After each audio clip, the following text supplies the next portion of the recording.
I think there's some data out there I've seen multiple different times that the sales team is your number one advocate when it comes to e-commerce. They can make or break an e-commerce implementation. In your opinion, what is the most challenging when implementing a B2B e-commerce solution and you want to get to that success?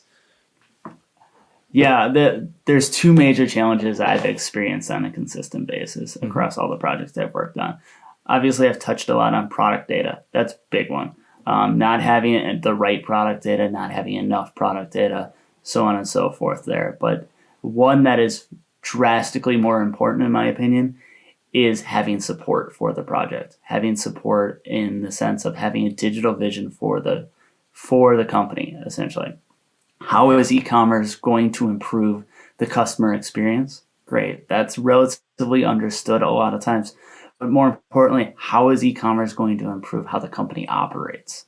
A lot of times that's not fully thought through with the initial project kickoff.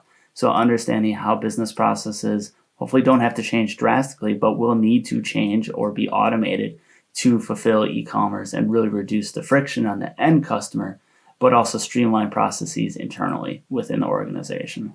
Mm-hmm.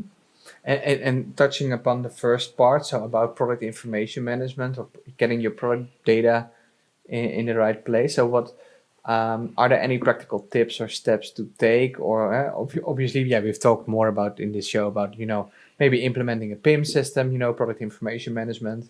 SAP Hybrid has probably also PIM functionality in it. But ranging from, let's say, practical tips or where to start from, how to achieve your goals. Is there anything that you can advise to the listeners? Yeah, obviously starting with your most sold products, period. That's going to be the easiest win in a lot of cases because if they're being sold, if they're being sold well already, chances are they're going to increase that, and if not, even increase more with additional product data associated with them. Mm-hmm. And then as you look at, going beyond products, even out to categories and looking at, all right, what are your most popular categories? What categories do you really want to be known for as, a distributor, as a manufacturer? So having those category build outs then with those associated products in them, and building out the appropriate attribution per category as well. Imagine you're an IT manager or a director of commerce and you have this dream of digitizing everything because you see great future for your customers, but the rest of the organization is just not there. Is that something that you're familiar with or that you have felt? Yes, I would say a large part of that is getting leadership on board. If it comes from the top down, the friction is far reduced. Mm-hmm. If the CEO is on board, if the president's on board, whoever the top stakeholder is on board, then your path to digital transformation is so much smoother through e-commerce. What I would say is obviously, sometimes you're lucky enough to be partnering with an organization or working for an organization where that CEO or that president is very much on board right away. They see it, they see the benefit of it. And sometimes you have to convince them, whether it's through a myriad of tactics, showing the impact it could have from a revenue standpoint, showing the impact it has from a customer standpoint, showing the impact it has of not doing anything often works quite well. Okay. The fear of missing out is very real for a lot of presidents and CEOs. Yeah. So adapting to that as well. Yeah, that last one, I really like that one.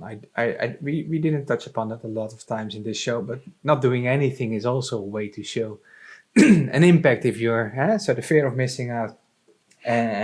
Let's say, hey, maybe competition will go that way and we will just be stuck here. So we need to act. Yeah, that's a great one. Is that just talking about a topic or just showing them, let's say, some kind of a future saying, hey, if you're not doing this, sales will go like this or something? I would say it's the opportunity cost that can be calculated. Oh, yeah. So you can actually calculate the opportunity cost of not doing anything there. Obviously it's all projections and sometimes assumptions there, but there are real numbers that can be shown from an opportunity cost or opportunity loss standpoint. Understood. Hey, touching upon products again. So yeah, 35% of buyers struggle to find, let's say, the desirable products on e-commerce websites. So due to poor, site structure, navigation. Um, yeah, you mentioned already, product data is one of the biggest challenges. But what are your tips to improve findability of products in a B2B web store? What have you seen working in these projects that you managed? Yeah, I'm a huge proponent for product taxonomy as a foundation when a project is being built Mm-hmm. and products are being built out into an e-commerce system. So starting with most popular products and categorization. I've done this a few times, but I like to take top 100, top 1,000, even top 500. I've done and really just lay out those products into groupings. If there's not an existing taxonomy, which most cases there is, and it just needs to be modified, but if there isn't, it's really establishing, all right, how will products best lay out on this? You can do it with post-it notes, you can do it in a Jamboard. There's multiple different ways, multiple different tools that you can utilize to build out these categories from a foundational standpoint, but starting with your top sold products is a great way to really establish that initial hierarchy from a categorization standpoint. And then, once you're at that point, building the appropriate subcategories underneath there from a taxonomy standpoint is huge. Don't go too many, don't go too few, is what I always say. A lot of times you'll see organizations that have over-invested in categorization.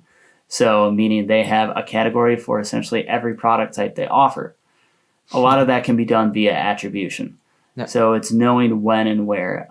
Typically, there's kind of a steadfast rule of 2 to 3 levels of categorization, then cut it off. But it's unique to business. There can be some businesses where 2 to 3 is not even going to scratch the surface, and they need 7 levels of categorization. So it really depends on the product mix they're offering and the different audiences they're serving as well. You can do categorization based on persona and segmentation as well. So No, it no, really no. depends there. Understood. And I can imagine that it can create quite a lot of manual work.